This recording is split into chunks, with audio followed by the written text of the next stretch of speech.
burning fire from the depths of the earth penetrated the crust deep in the sea to create an archipelago in the middle of the Pacific. The people who first saw the archipelago called it Hell on Earth.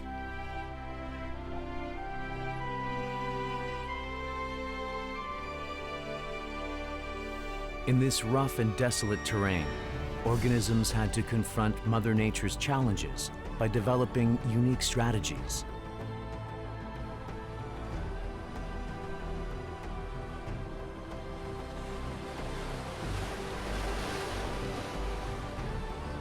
For survival, they had to change and make choices.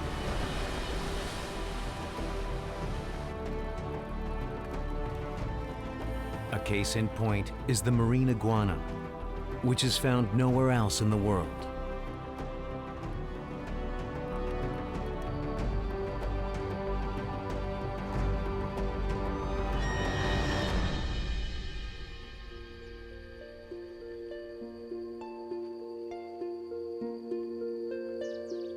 The cold ocean current creates magically green rainforests on the ashy volcanic archipelago.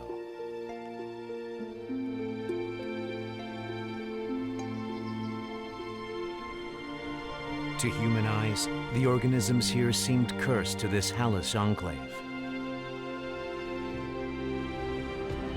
But in this isolated hell, they created their own paradise.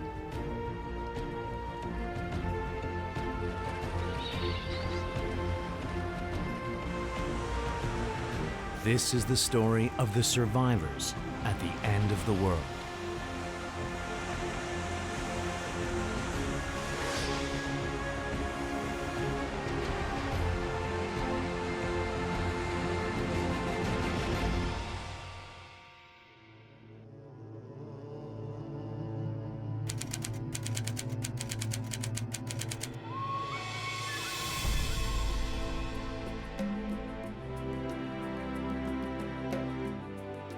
The remote rocky archipelago Charles Darwin visited some 180 years ago consists of 13 large islands and around 100 rocky islets. People call this archipelago the Galapagos.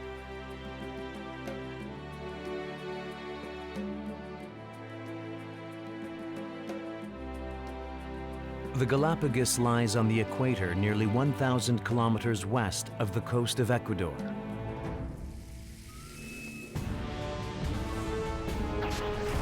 The islands are all volcanic, created by hot lava from deep beneath the earth.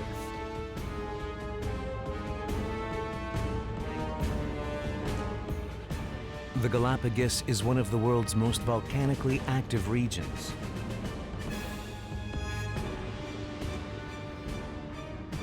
There were volcanic eruptions recently on Isabella and Ferdinand Islands to the west. Blood-red lava engulfs the island, threatening life.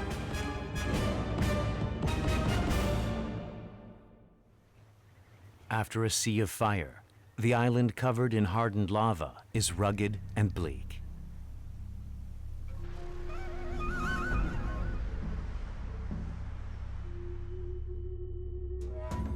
All living things must find new habitats. The first to lay root between the lava is the cactus.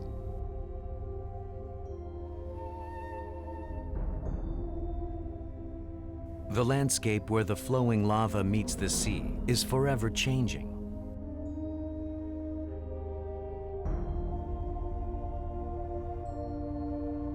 It's the result of how the power of life responds even to menacing volcanoes.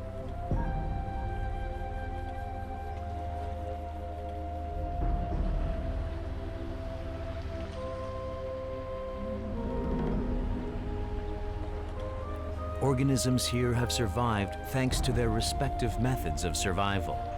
And in turn, they have evolved into species endemic only to this region. The Galapagos sea lion is one such example.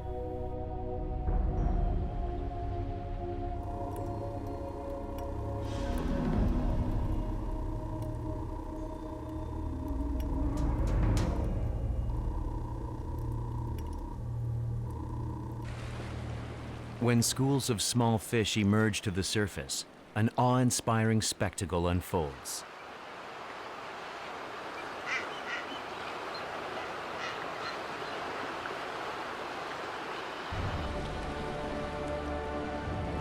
They pull their wings back and plunge into the sea like arrows.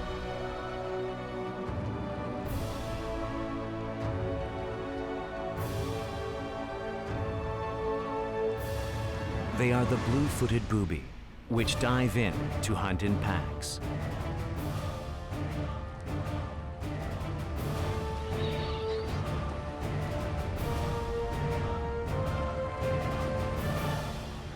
The Galapagos is home to 3/4 of the blue-footed boobies on Earth.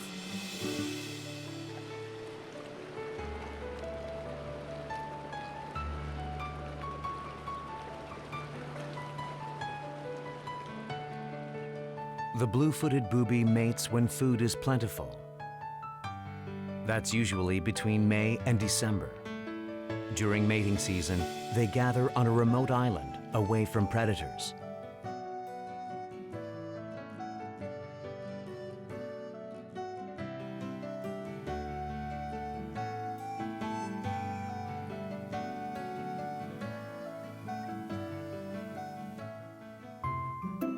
They do it to court the females. Males dance by pointing upwards their tails and wingtips.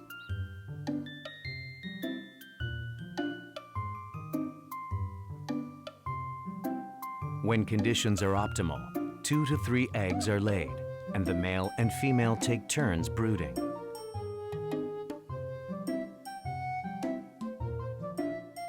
It's the worst time to brood, as it is the hot season.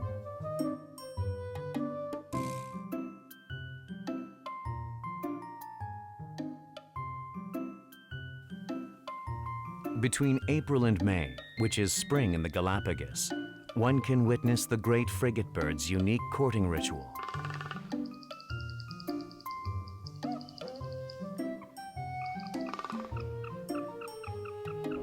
Males inflate the red sac at the throat and use a distinctive sound to attract females.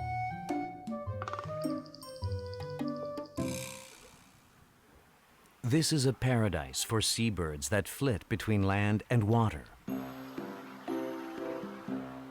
However, to those confined to land, the lava-covered island is not particularly attractive. They must constantly search for food.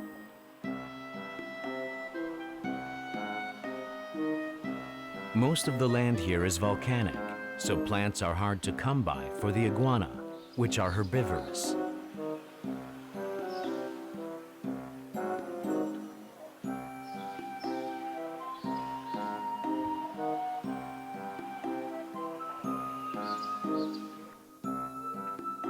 To survive on this archipelago, the land iguana has chosen to feed on prickly cacti.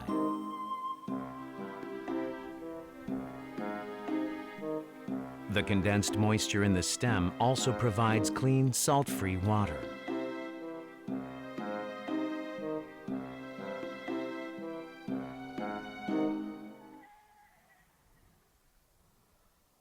But tackling a cactus is no easy feat.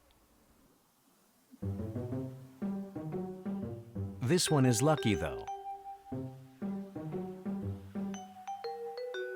It has found a half-eaten cactus. It doesn't have to climb high or chew pesky spines.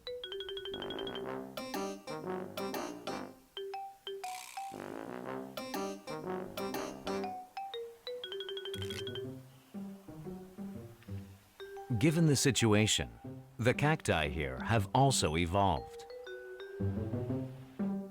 They have developed longer spines and have grown taller to keep animals at bay.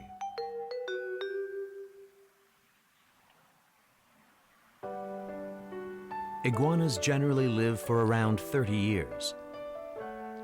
But in the absence of predators, iguanas in the Galapagos live for some 60 years. And their greatest enemy is hunger.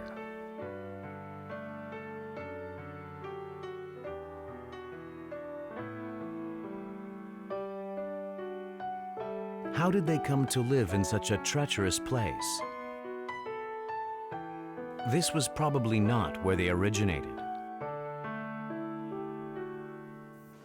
Probably from Guayaquil or some other place, but it was the same species. In such time, several years ago, a million of years ago, it was the same species, but at that time, after an evolution process, that iguana began to be a new species.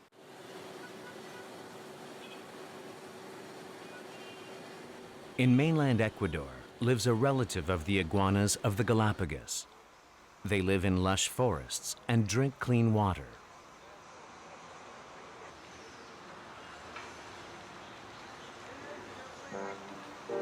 Unlike the iguanas of the Galapagos, the iguanas here look like dinosaurs, with pointy spines and a dewlap beneath their jaw. How did they end up afar in the Galapagos? Land animals were castaways of ancient storms or floods. They were the survivors of a perilous journey over 1,000 kilometers across the sea.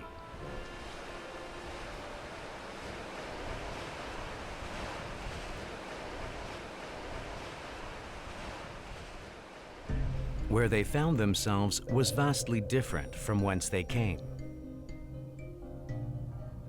Forests were hard to come by, and the only food they could find were spiny cacti.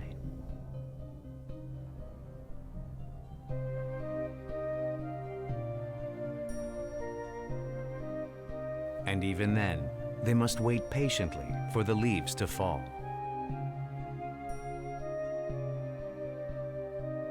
When the sun is strong, the broad leaves of the prickly pears provide shade. Therefore, the animals that have most successfully adapted to the Galapagos are reptiles. Reptiles are salt tolerant and can survive for a long time without food or water.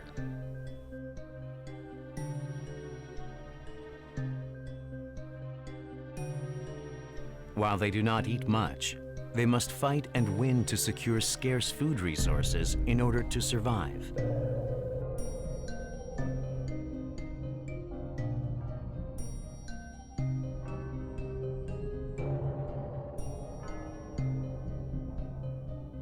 Under such treacherous conditions, some became pioneers in their quest for survival.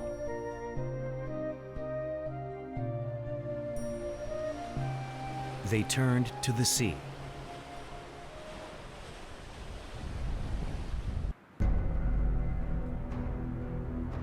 The marine iguana is unique to the Galapagos. It is the world's only sea-dwelling iguana species.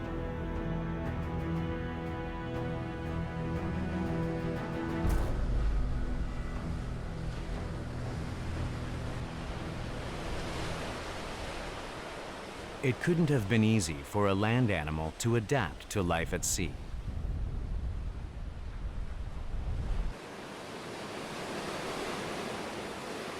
The powerful instinct to survive has transformed them over the years.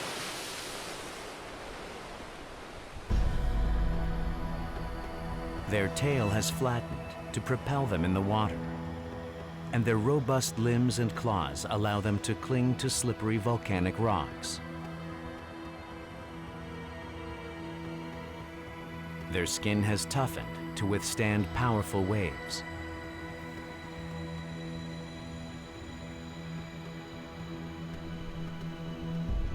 They perform a unique ritual before entering the cold sea. Iguanas, which cannot regulate their body temperature, bask in the sun to warm themselves up.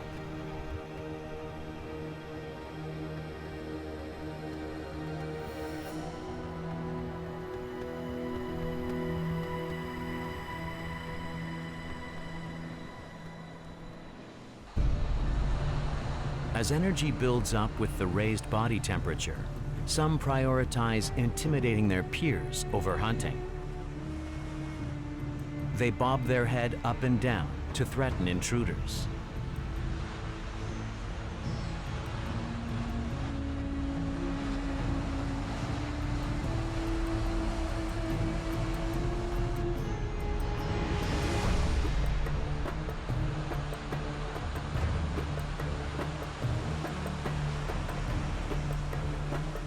One simply turns away, thus ending the confrontation anticlimactically. Territoriality is probably instinctive of all animals.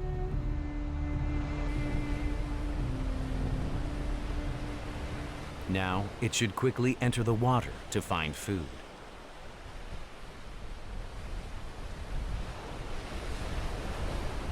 Unlike the tranquil coast, the waves are ferocious.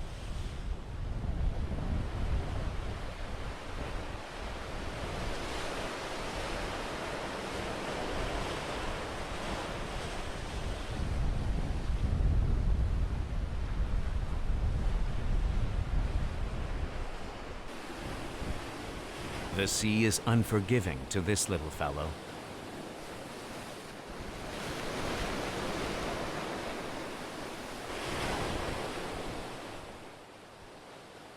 It struggles up onto a rock, catches its breath, and then dives back in.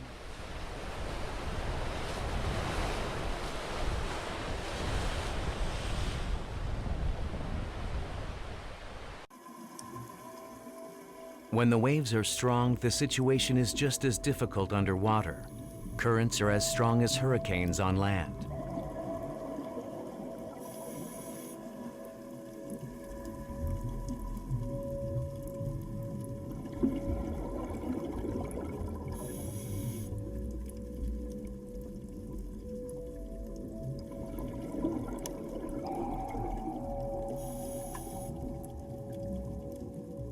Marine iguanas feed mostly on red and green algae that grow in cold waters. They chomp on algae using their blunt mouths and densely packed teeth. They can live on as little as some 100 grams of algae a day.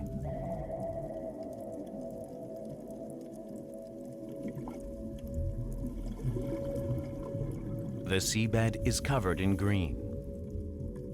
This is why some iguanas left the land and ventured into the sea.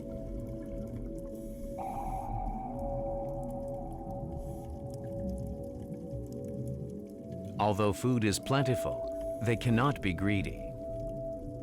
Marine iguanas can dive to a depth of up to 10 meters, but it is dangerous to be underwater for more than 10 minutes. A drop in body temperature can paralyze their muscles.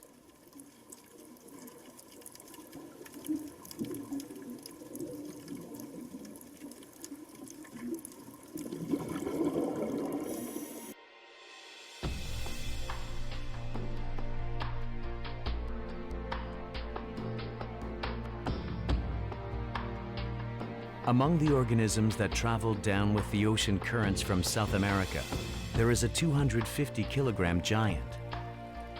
It is this fellow here. Elephant tortoise, giant tortoise, Galapagos land tortoise. It goes by many names.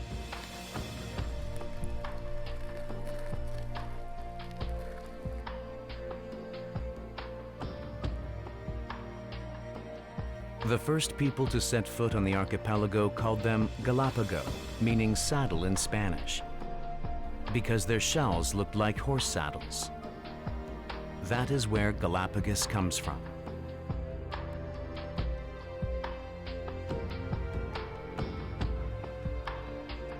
The tortoises have evolved in different ways, depending on which island they live on.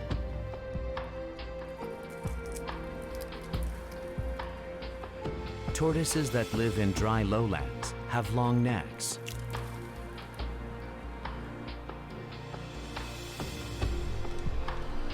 Thus, they can reach high up to feed on cacti.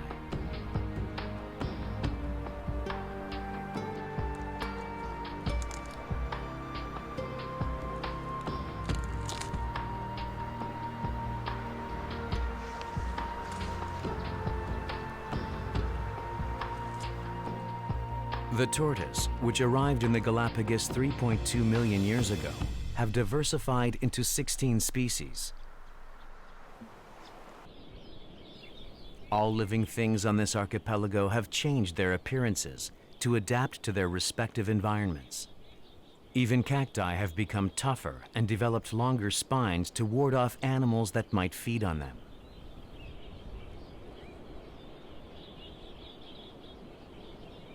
Prickly pears here are varied, with some reaching a height of 12 meters.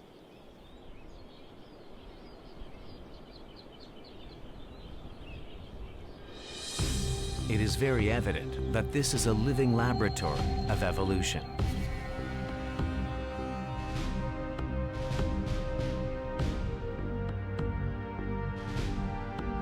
Fickle weather is one of the reasons the Galapagos has become an archipelago of change and adaptation. The Galapagos has two seasons, wet and dry. In the dry season, from July to December, the highlands are lush, unlike the desolate lowlands. It's hard to believe these landscapes are of the same island at the same time. Why are they so different?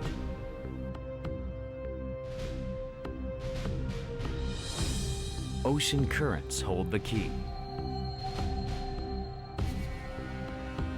In July, the warm Panama Current moves away as the cold Humboldt Current from Antarctica pushes up, and thus the Galapagos cools down for half a year. As the Humboldt Current cools down the air, warm air is pushed upward. Then, mist and winds blanket the highlands. This season is called Garua.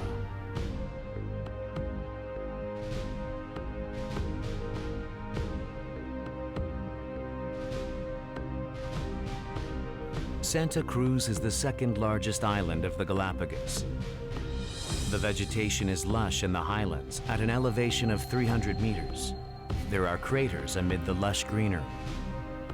They are not volcanic vents, but pits formed by the collapse of massive lava tunnels.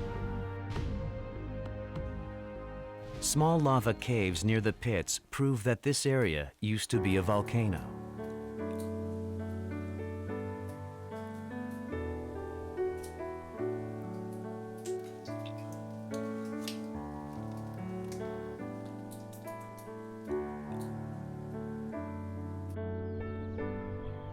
When the thick fog clears and the sun comes out, a jaw-dropping view presents itself.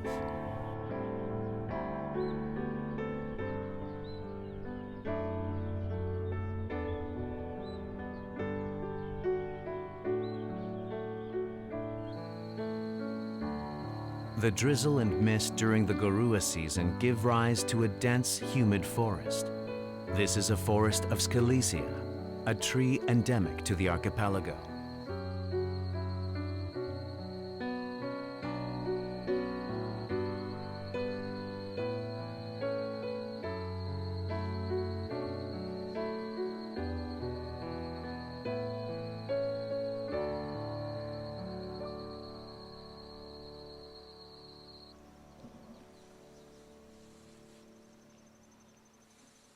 Food is plenty for highland tortoises.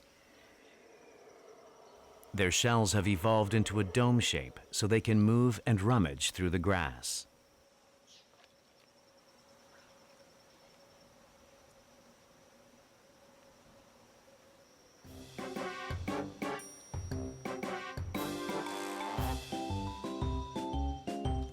They live the life of luxury akin to that of the top 1% of humans. It's a world apart from the cactus-ridden lowlands.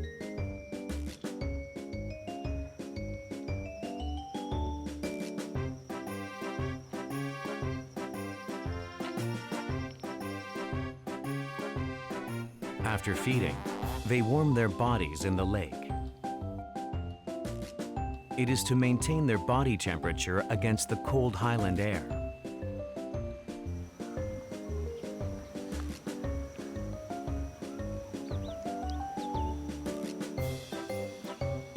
It is a peaceful paradise here.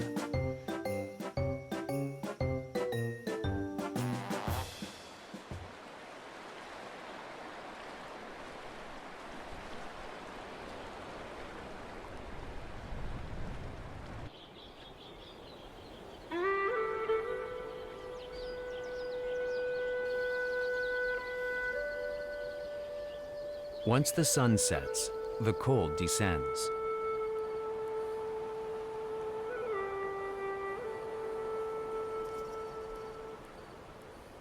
During the dry season, when the cold ocean current flows, it is over 20 degrees Celsius cooler at night than during the day.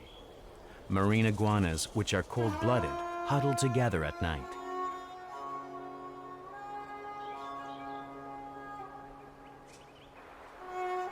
It's better where there is a puddle or lake nearby.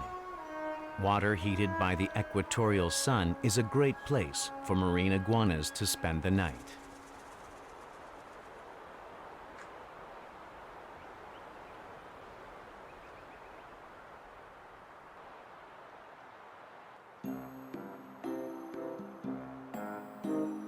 In the morning, as if on cue, the iguanas emerge from the lake.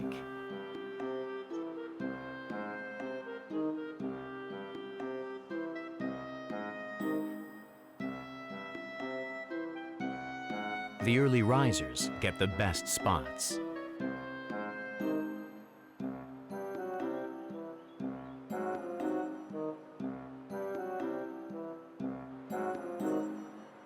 The iguanas lie side by side and perform their daily rite of sun worship. They turn their flank toward the sun for maximum exposure to the warmth.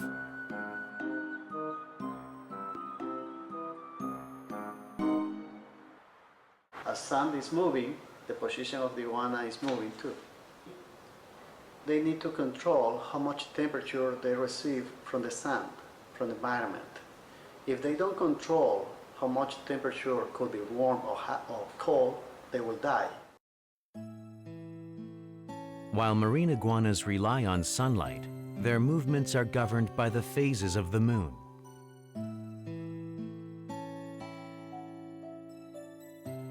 The gravitational pull of the moon causes high and low tides twice daily.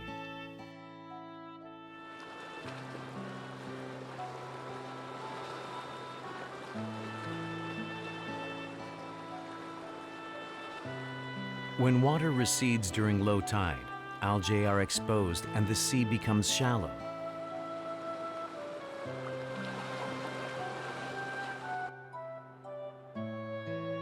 This is a signal to marine iguanas.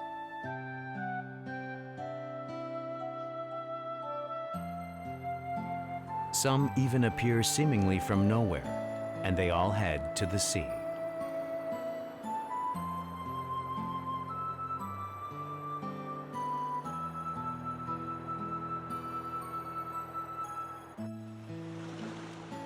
The way nature works is so simple, yet amazing.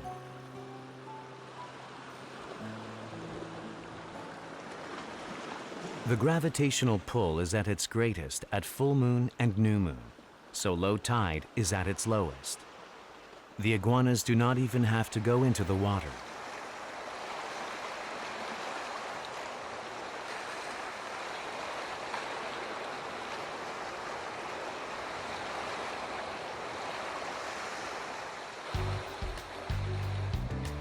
Rocks exposed by the receding tide are like buffet tables.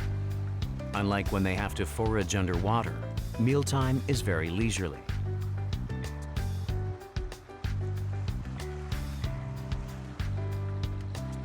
Algae determines the very survival of marine iguanas.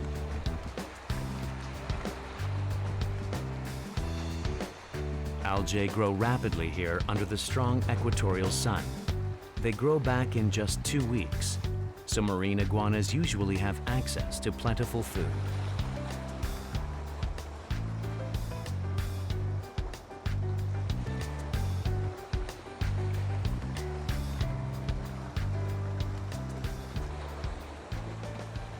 Low tide is awaited not just by marine iguanas.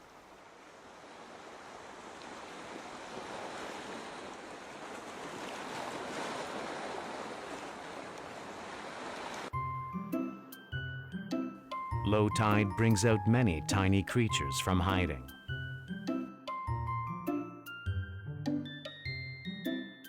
Crabs are a case in point. Around 100 species of crabs are found in the Galapagos and surrounding waters. They live in diverse areas.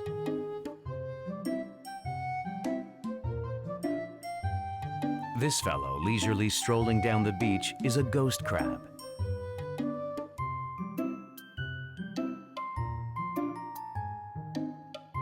Ghost crabs use their claws to put sand in their mouth parts, which filter the sand for food and leave behind tiny balls of sand. But this ghost crab is doing something different.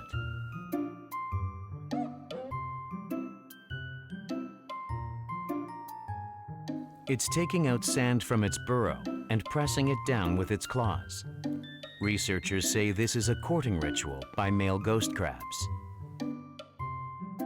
These mounds of sand are a form of signal to females.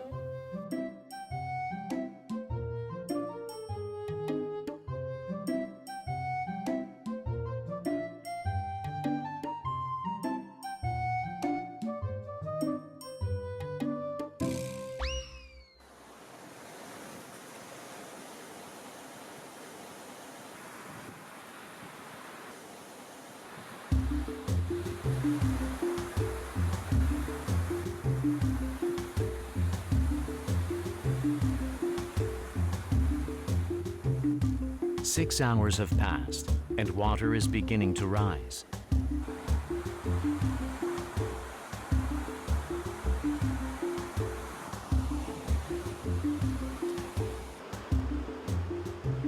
They must return to land before it is too late.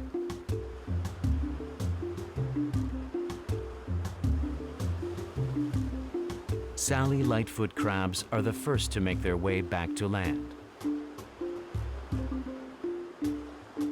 They cannot swim, but the water level has risen quite a bit. How will they make their way back?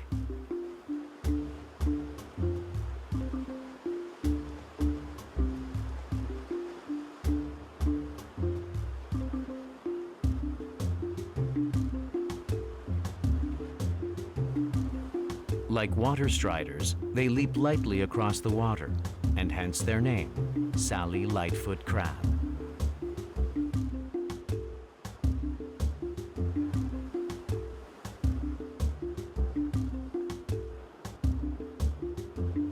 This marine iguana, which had a late start, is not in any hurry, as it is a good swimmer. Marine iguanas can even dive, so this is a piece of cake.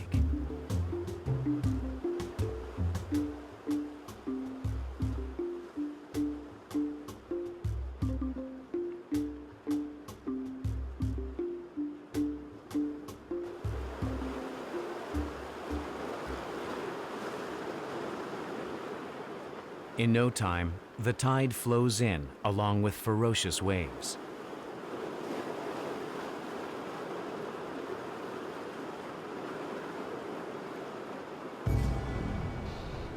There is always a greedy eater that waited too long to make its way back.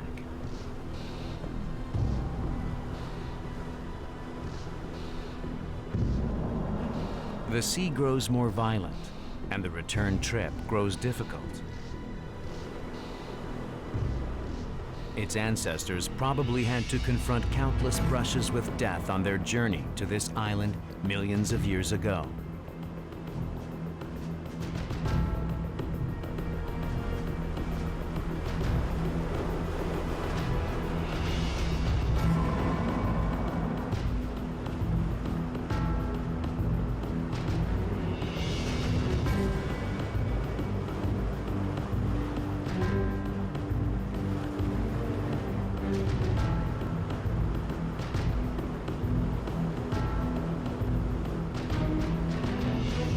Thankfully, it has reached the volcanic rocks.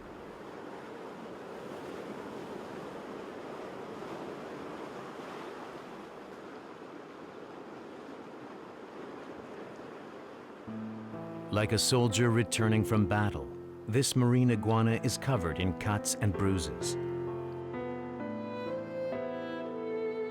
Once arriving at a safe, sunlit area, it collapses from exhaustion.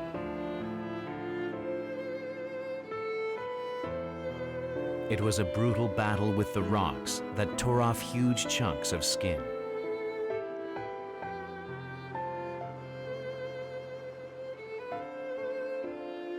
Marine iguanas do not have predators on land. Flies are the biggest nuisance for this exhausted marine iguana. But it does not even have the strength to chase them away.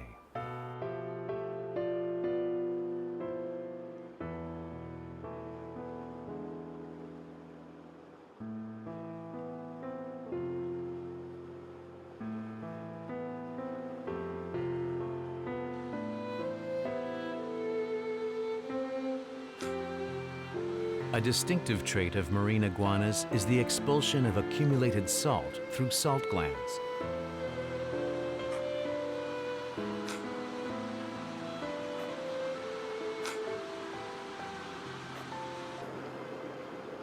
Recently, the separated existence of marine and land iguanas was thrown off.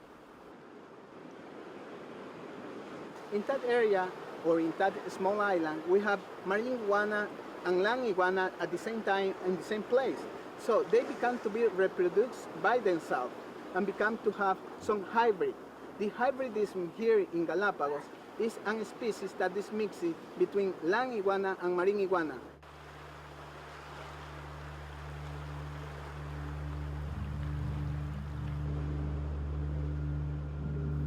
On the tiny island of South Plaza, which is only a 2-hour trek around, a hybrid with the head of a marine iguana and the body of a land iguana was found.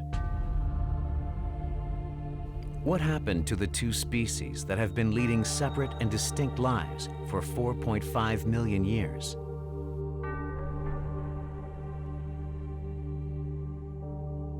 Marine iguanas, unable to find food, moved into the habitat of land iguanas. Then can the hybrid iguana live both on land and in water?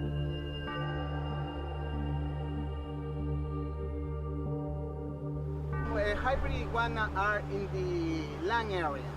Don't swim too much, but they can swim. So they can eat mainly plants and seeds, but not too much algae.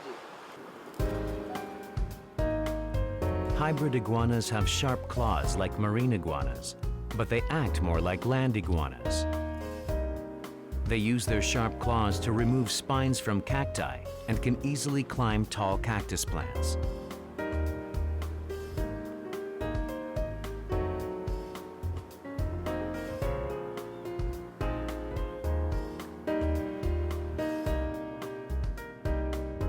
Navigating the tightrope between isolation and extinction, organisms are still continuing to evolve here.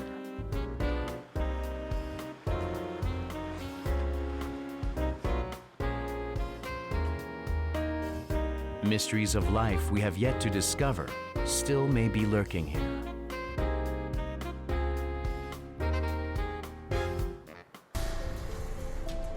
The pink iguana is a case in point.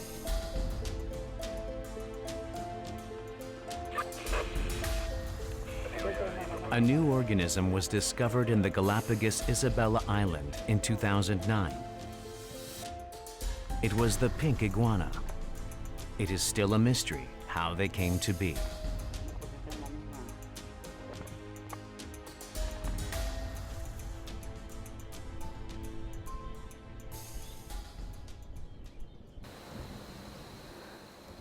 The Galapagos begins to see more rain starting in January. It is the start of the wet season when temperatures soar.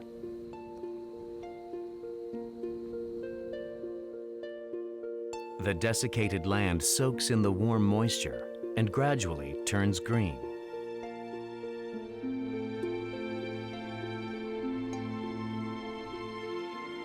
It is the season land animals have been awaiting.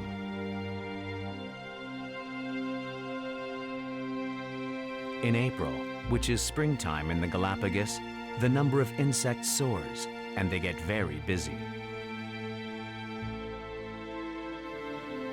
The busiest is the carpenter bee.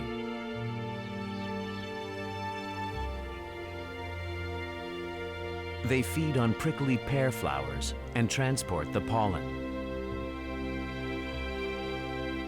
Yellow is the carpenter bee's favorite color.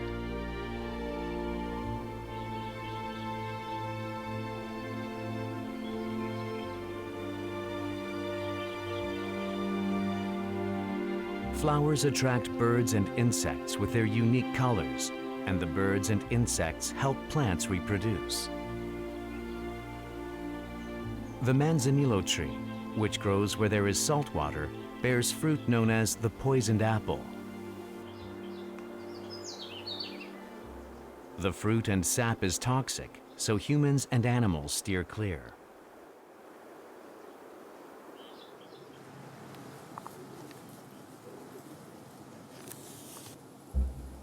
The elephant tortoise of the Galapagos, however, is strangely immune to the fruit's toxin. Thus, it is a food source they can monopolize.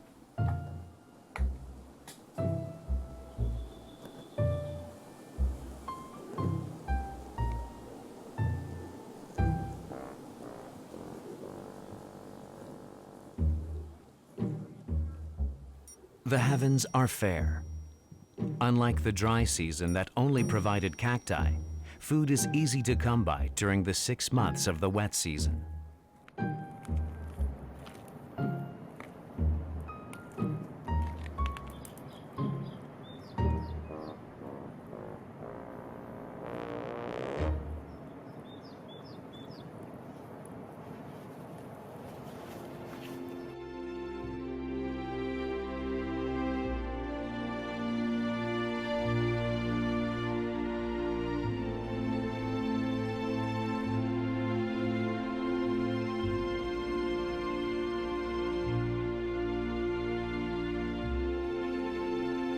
In the wet season, when water is plentiful, birds too luxuriate.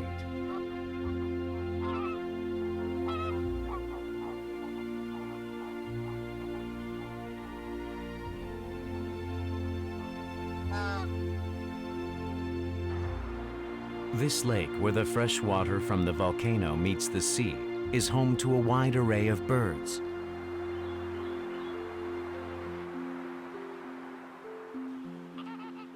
Birds that don't seem to belong to the Galapagos call this lake home. The flamingos came originally from the Caribbean. They flew a long time ago. Nobody knows exactly when they arrived here. Flamingos feed for up to 12 hours a day. They filter the sediment they scoop up with their beak and eat small shrimp and water bugs.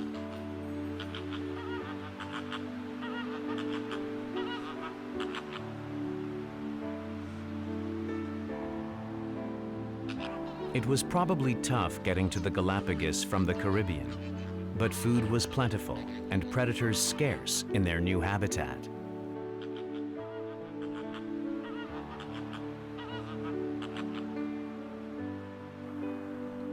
Thus, they have settled down perfectly here. Unlike other animals of the Galapagos, which are unwary of humans, flamingos, relative newcomers, are still afraid of humans.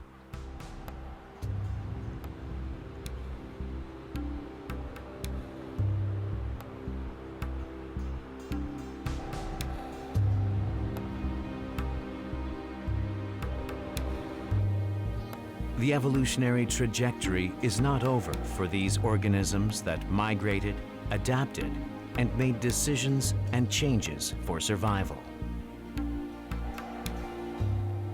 Even now, they carry on and reproduce to keep on surviving.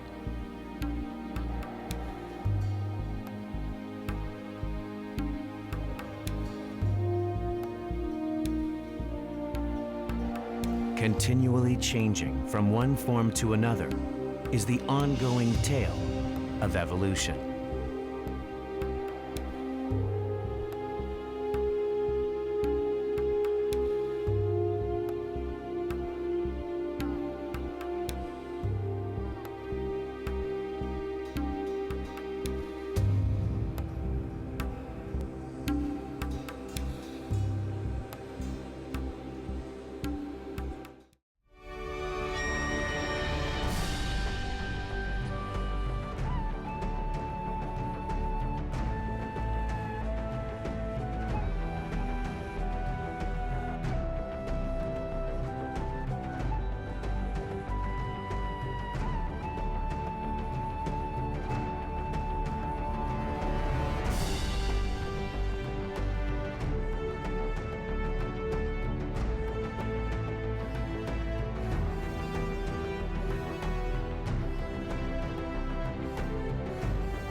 Bye.